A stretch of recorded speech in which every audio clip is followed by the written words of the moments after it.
Welcome to Lent. As Churchill Gibson used to say, a well-known chaplain and priest in the Diocese of Virginia, happy Lent. That season that Episcopalians love to love and some love to hate. We change things up in Lent, both personally and in our church life. This can be liberating, sometimes it can be annoying. I will not take a show of hands. But Lent does give us a chance to look at life differently every single year. This year, I want to explore the idea of home, beginning with leaving it. At some point, we all leave home. It's something we do throughout our lives. Over and over again, we leave home, physically, emotionally, and spiritually. We've all done it. We leave those places that are familiar, comfortable, and predictable. Sometimes we can't wait to leave. We're ready to go. And at other times, we would rather not leave. We want to lock the door. Sometimes we choose to leave. Other times, the circumstances of life, they push us out the door. Regardless of how or why it happens, leaving home is a part of life, and it happens in lots of different ways and times.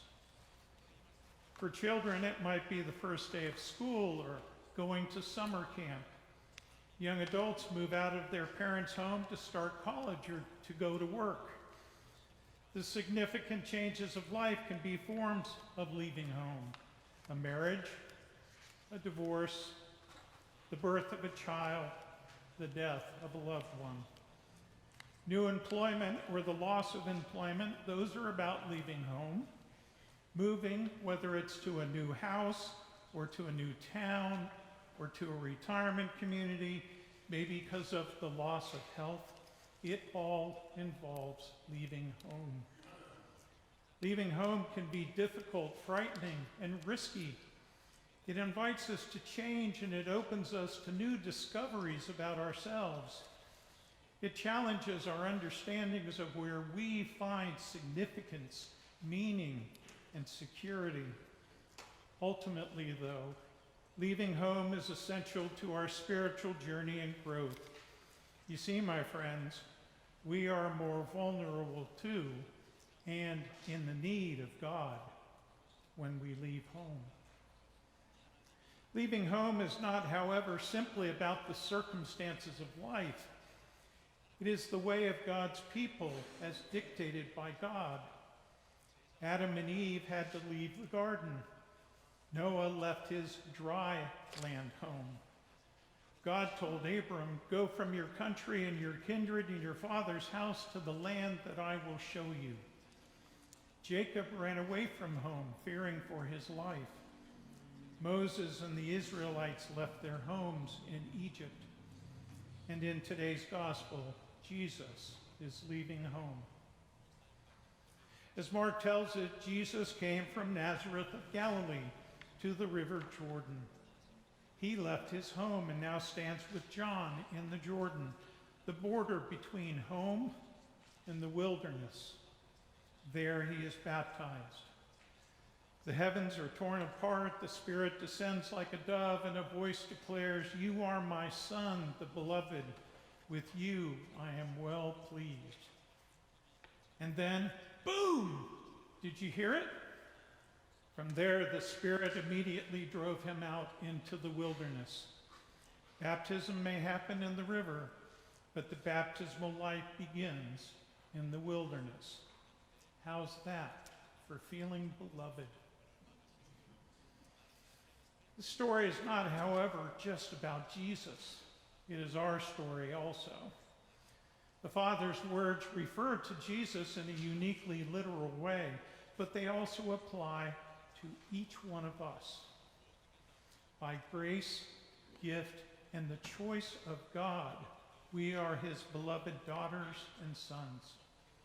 If leaving home, getting baptized, and going into the wilderness is Jesus' way, then it is our way also. We leave behind our old identity. We are identified and claimed as God's children, and we go into the wilderness. That's what this holy season of Lent is all about. It is no coincidence that on Wednesday we were marked with the ashes of remembrance, the dust of our creation, and today the gospel takes us to the wilderness. The two cannot be separated. Wednesday's ashes lead us to wilderness soil. Lent is about leaving home, and leaving home in Lent and in life, well, it always takes us to the wilderness. That wilderness is an in-between place. It is a place of liminality, a threshold. We are betwixt and between. We are neither here nor there. We have left behind what was, and what will be is not yet clear. In the wilderness, we come face to face with the reality of our lives. Things done and left undone. Our fears, our hopes and dreams, our sorrows and our losses, the known as well as the unknown. This is what Jesus faced. This is what we also contend with. I submit that these facets of our lives are the source of our temptations. You see, the real temptations are from within us, not around us. We tend to externalize temptations and make them about behavior, either our own or someone else's. In that vein, we are either tempted to believe that we are more than or less than the dust of God's creation, or we are tempted not to trust God's willingness to get God's hands dirty in the dust of who we are. Temptations are not about our behavior, breaking rules, or acting out of line. God does not tempt us to see if we will pass or fail. The temptations are for our benefit, not God's. They are a part of our salvation. We need to confront our realities, our actions, our intentions, our very selves to see who we really are. As Christians, we do this every Lent. We leave home and we experience wilderness temptations to discover that our most authentic identity is as a beloved child of God. We learn every year our only real home is with God. Yet every year the wilderness is fresh territory to us. We get to see again the old structures, the ones we left behind or that we thought we left behind. They no longer contain, support, or define our life. The wilderness is not, however, uncharted territory. The way has already been cleared by Jesus. It is the way home, the way to God. We go to the wilderness with the knowledge and confidence that Christ has gone before us. Leaving home is not so much a loss for us, but an opportunity for God. In the wilderness, our illusions of self-sufficiency become surrender to God. Our helplessness opens us to God's grace, and our guilt is overcome by God's compassion. That's what happens when you leave home. Even if we try to ignore or avoid Lent, we can never escape or avoid the wilderness. Like Jesus, we must go through it. We must face the temptations of Satan and be with the wild beast. Yet we never go alone. The angels that ministered to Jesus will be there for us also.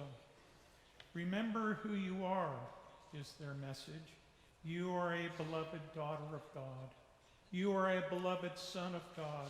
You are one with whom God is well pleased. Over and over again they tell us, they remind us, they encourage us, and they reassure us. With each remembrance of who we are, those demons are banished. With each remembrance of who we are, we overcome Satan's temptations echoing in our heads. With each remembrance of who we are, we take another step toward God.